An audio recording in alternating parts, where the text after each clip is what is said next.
All right, well, I'll tell you what. For those of you who don't know, I'm a senior in high school, and getting towards the end of the school year now. There's been a lot of college stuff going down, just interviews, getting to know people, and just trying to get into some good universities. So with that, you get a lot of interviews, and there's always been one question that's popped up. I think I've applied to like 70 colleges and like a bunch more scholarships.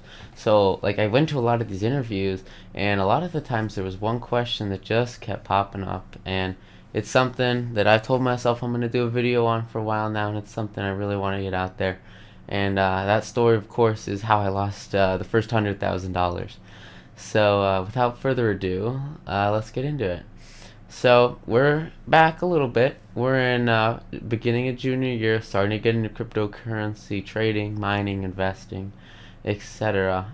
We talk about that around here, and I'm making some tough decisions. This is Bitcoin's at about two grand, give or take, and I'm thinking how much of my crypto fund do I want to allocate to mining versus trading. And you got to understand at this point, right? My whole history is in trading and investing. And then mining was this new thing where it was interesting because, when you're investing, obviously, especially with long term investments, you make money when the asset goes up, unless it's like a short position, then you make money when it goes down, which, that's just how financial markets work, right? But with cryptocurrency mining, it's kind of like a rental property in the sense that you get consistent income, in and in and in, after you put up the initial work to build the mining rig, right? So once you get the computer built and you start running the scripts on it that allows it to run the blockchain networks, it just starts making money on a recurring basis, and your income is based not on financial appreciation or asset appreciation, but rather the actual blockchain networks. So I had a real tough decision to make, and I decided to do a pretty hard split because I was pretty, kind of rigid at the time, and I decided, I'm either gonna go like super hard or I'm not gonna go hard at all. And I really wanted a diversified portfolio of graphics cards when I started mining, right? So just a warning, this is probably like one of those medium to long stories, but it's one that's really kind of shaped, I think, a lot of where I view things, and then also just a great technical background in mining. So there's that. So we decided we'll do like 4 grand in the rig because I really wanted to get everything in there. I didn't want to skimp out on anything, especially from a diversification standpoint, in the sense that there was a bunch of different ranges of graphics cards.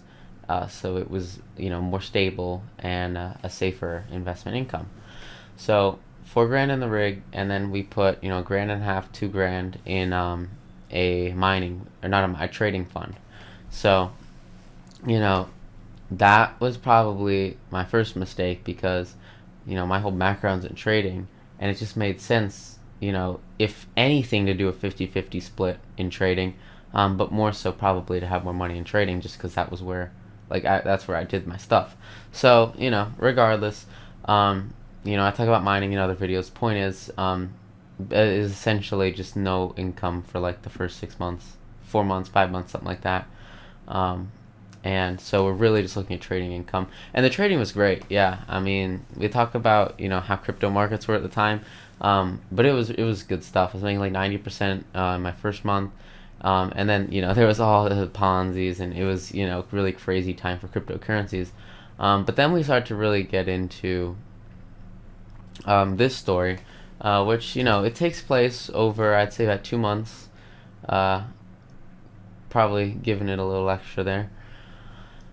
And something really interesting happens in the cryptocurrency space. So, like the computer I'm building, a lot of other people are coming into the space and saying, "Wow, we can just build a computer and make a lot of money. I guess we should just kind of do that."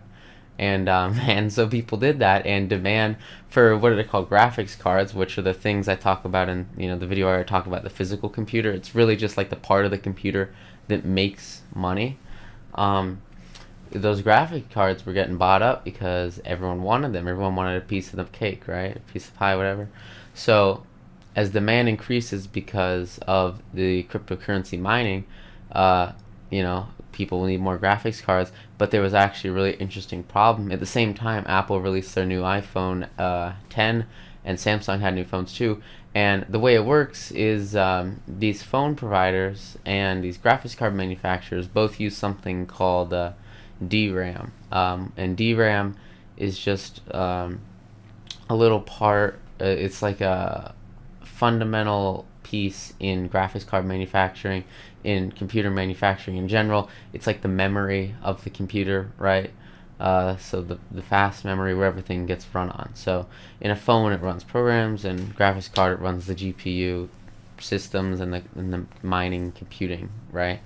So the thing is, the major suppliers of DRAM, Samsung and Micron, probably the biggest ones, they actually had exclusive contracts with phone providers. So they would have to sell their DRAM to the phone suppliers, like Apple, right? They would sell it to Apple before the graphics card manufacturers could get their hands on it. So companies like AMD and Nvidia were really having trouble manufacturing more graphics cards to meet increased demand. So because of that, there was essentially, like, basically, like, from what I could tell, there was so little manufacturer cards, but demand was just skyrocketing at the same time. So you start to see secondary markets like eBay, right? These graphics card prices just get hiked up higher and higher as people are in a frenzy to get them. So you would see cards and they were really selling for they were selling for like $600. They would go for $1,200. Everything, like most of these really big cards, they basically doubled their MSRP. Which and you gotta, as a frame of reference, it's like, I think Bitcoin's at like 5 or 6 grand at this time, and so it's starting to heat up, starting to get stuff in the water, and so I see an opportunity in the marketplace, right? If I can get my hands on a lot of these graphics cards at manufacturer cost, obviously there's a big incentive to sell them in the secondary market where there's a huge demand. So I take that and I start looking around, right? So I go and Alibaba.com, stuff like that. I'm just trying to find Chinese manufacturers of NVIDIA graphics cards, and I find 40, give or take, like 40 guys, and they're all like, oh, we sell graphics cards, and they send me all their stuff, spreadsheets, how much their stuff costs, what graphics cards they have in stock. And at the time, I'm like, oh, this is great, right? You've got stuff. They were selling some of the cards at like half of what they should be selling for normally, which was like a quarter of what they were selling for, sometimes on the high end in U.S. secondary markets. So there was obviously a huge market arbitrage opportunity, right? At the time, this is just a warning, like it was a scam, right? Everything was a scam, because like you gotta understand, like I was pretty oblivious at the time, thinking, but like Nvidia, right, which was the manufacturer of the graphics cards, they're like a multi-billion-dollar corporation. I didn't really think for a second, hey, maybe this company has a closed manufacturing loop, and these all these people telling me they're selling graphics cards are really just scammers. It didn't really occur to me, right? So it's dumb looking back, but so we're going through that, and we find a manufacturer, and just a little background up to this point. I had a really good active trading month with crypto, and I was using technical analysis and identified two medium-term swing trading setups in cryptocurrencies. So those were Verge and Stellar Lumens. And just based off technical analysis and fundamental considerations, I sort of realized, hey, these two projects can be really big potential high flyers. So I had pretty much my portfolio, obviously bad diversification here, if you guys, but half the portfolio was in Verge, half the portfolio was in Stellar Lumens for all intents and purposes. And I just, I believed in that stuff. That stuff was gonna kill it, right? So given that, I decided, okay, I don't really want to mess with like Western Union, because all these guys are in China, right? Another giveaway of a scam. But I decided, it'd be just so much easier to pay in with Bitcoin, or Bitcoin. So I'm like, I'll sell some of my positions in Virgin Stellar Lumens, pay these guys for the graphics cards. Graphics cards come, sell the graphics cards, and then turn that cash back into Virgin Stellar Lumens. So I start out small, and I decide, okay, I'll just send, give or take $300 to this guy, just to make sure he's legit, right? I'll just buy 1 or 2 graphics cards. And I send it in Bitcoin, send to the guy, and he says, okay, shipment sent out. He's in, one of the cheapest guys I could find. He said he was based in Britain, right? So ships it from Britain, and guess the coast there goes over to Mexico, and he gives me a shipping number for oh gosh, like some fake shipping service company, and like it was really really dumb. And I go to this fake, like, looking back at it, it was just tough to tell. But it was like shipsolutionsexpress.com, or it was like really weird. But it was like it looked like a DHL number. So anyway, ships it, right? And then he tells me that the package is well, first of all, he says he sent too much stuff, right? So I ordered like a small order, and the guy says, and the order was like worth maybe $1,000 or so in America, and he says he accidentally sent like 20 times what I ordered, so, or yeah, like something like that. So it's like, the order value, just goes up by 20 times, right? So all of a sudden, in mentally, it's a much bigger game, because all of a sudden, you're playing with a lot more money on the table, and it's like, how much do I want to put into this, given that there's this much upside on it? So really looking at, what's the risk of, oh, I could lose everything, or, there's just such this high reward here.